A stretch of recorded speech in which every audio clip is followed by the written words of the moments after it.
Good morning వెస్టర్స్, good morning all leaders. ఇవాళ మనం వాటర్ ప్యూరిఫైర్ డెమో అనేది చూద్దామండి. ఇది మన ట్యాప్ వాటర్ అనమాట. ఇది వచ్చేసి వెస్టేజ్ వాటర్ ప్యూరిఫైర్ అండి.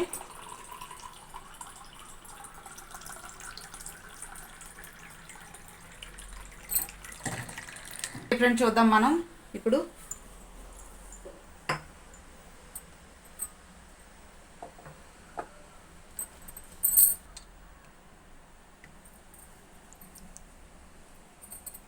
ఇది వాటర్ ప్యూరిఫైర్ అనేది ఎలా ఈ నీటికి ఆ నీటికి తేడా అనేది టెస్టర్ ద్వారా చూద్దామండి ఇప్పుడు. ఓకే, చూసారా ట్యాప్ వాటర్ అనేది ఎలా మారుతుందో.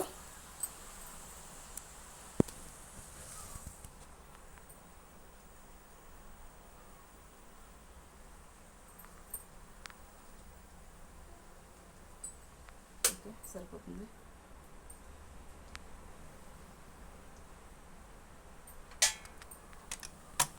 చూడండి లీడర్స్, వాటర్ ప్యూరిఫైర్ వాటర్ ఎంత ప్యూర్గా ఉందో. ఇది చూడండి, ఇది మనం వర్షం నీరు నిలవైపోతే ఎలా ఉంటుందో తెట్టులాగా అలా ఉంది చూడండి, నాచు కలర్లో. ఇంతవరకు మేము వాటర్ ప్యూరిఫైర్ తీసుకోకముందు తాగిన నీళ్ళు ఇవేనమాట. అందుకే నాకు హెల్త్ అనేది పాడైపోయింది. ఇప్పుడు ఇది తీసుకున్నాక బాగుంది. ఓకే, మన వాటర్ ప్యూరిఫైర్ అనేది ఇందులో 6 ఫిల్టర్స్ ఉంటాయండి. ఒకటి ఫస్ట్ ఈ ఫిల్టర్ ఇది వచ్చేసి ఇలాగ షింక్కి అటాచ్ చేసిస్తారు. ఇందులో ఫిల్టర్స్ ఉంటాయి. ఏ ఫిల్టర్ పోయినప్పటికీ కూడా దేనికి దానికే విడిగా వస్తాయన్నమాట. ఫిల్టర్ అనేది చాలా బాగుందండి. నేను ఈ వాటర్ తీసుకున్నాక నాకు హెల్త్ ఇష్యూస్ అనేది చాలా బాగా క్లియర్ అయ్యాయి. Thank you wastage, wish you wealth.